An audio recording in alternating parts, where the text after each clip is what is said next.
ஸ்குவாட்ல யாருமே இல்லை, தனியாக வந்து ரேங்க் புஷ் பண்ணலான்னு வந்தா ஒருத்தன் இட்லிஸ்ட்டை போட்டு வண்டி எடுத்து வேகமாக வர ஆரம்பிச்சிருவான். சரி வந்தவன் அடிச்சு போடுவான்னு பார்த்தா ஃப்ரெண்டு பிடிக்கிறான். எனக்கு நம்பிக்கையில் அடிச்சு போடுவானு கண்ணோடையே இருப்பேன். அப்புறம் பார்த்தா உண்மையாலுமே ஃப்ரெண்டு பிடிக்கிறான். சரி ஃப்ரெண்டு பிடிப்போமா அப்படின்னு ஃப்ரெண்டு பிடிச்சேன். அப்புறம் உட்காந்து எந்திரிச்சா அவனு பேன் வச்சு அடிச்சான். சரி காயினை கொடுத்து டெஸ்ட் பண்ணி பார்ப்போம் அப்படின்னு காயினை போட்டேன். காயினை எடுத்துக்குவான். அந்த நம்பிக்கையில் அப்படி ஃப்ரெண்ட் ஆயிடுவோம். சரி ஃப்ரெண்டு போ கார் எடுத்து ஓடுவோம். அப்படியே அங்கிருந்து பீக்கிக்கு வரலான்னு வருவோம். இங்கே வந்து கார் எடுத்துட்டு எங்களே விரட்டுவான். என்ன பண்ணுறதுன்னு தெரியாது. எங்காவது வேகமாக ஓட்டிட்டு போயிட்டு இருக்காரு. ஒரு வேச்சானா முடிச்சு விட்டாண்டா ரெண்டு பேர்த்தையும் அப்படின்னு பார்த்தா அவனும் ஃப்ரெண்ட் ஆயிடுவான்.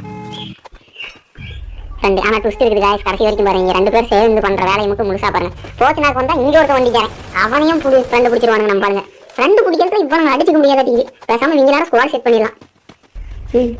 அந்த அக்காவும் ஃப்ரெண்ட் ஆயிரும். மறுக்க வண்டியில் ஏறி பார்ப்போம். இன்னொருத்தரும் அவனையும் ஃப்ரெண்டு பிடிச்சாங்க. யாரா நீங்க டே எங்க நீங்க தன்னாலா சாமி டே. சரி வண்டி எடுத்துட்டு போவான்னு போனால் மான்ஸ்டர் ட்ரக் எடுக்கலாம் நான் போவேன். அதுங்காட்டி அவங்க போய் எடுத்துருவாங்க. சரி யாரெல்லாம் பார்த்தா அங்கே ஃபுல்லாக போயிடும். கேரக்டர் அவனை போட்டு நீ சரி இன்னொருத்த இவனையும் ஃப்ரெண்டு பிடிச்சிருவாங்கன்னு ஒரு நம்பிக்கையில நான் பாட்டு அசால்ட்டாக ஓடிட்டுப்பேன். உள்ளே போனோம் ரைஸ் இனிமே அந்த வீட்டில் இருக்கிறானா பாவமா போய் அடிச்சு பார்ப்போம். இப்போ ஃப்ரெண்டு பிடிச்சிடலாம் அப்படின்னு நினச்சோம். ஆனால் ட்விஸ்ட்டே இங்கே நம்பாலே எம்பளை போட்டு அடிச்சிருவாரு. மறக்காம சப்ஸ்கிரைப் பண்ணிருங்க. இந்த வீடியோ பிடிச்சிருந்தா ரெட் கலர் கமெண்ட் பண்ணுங்க.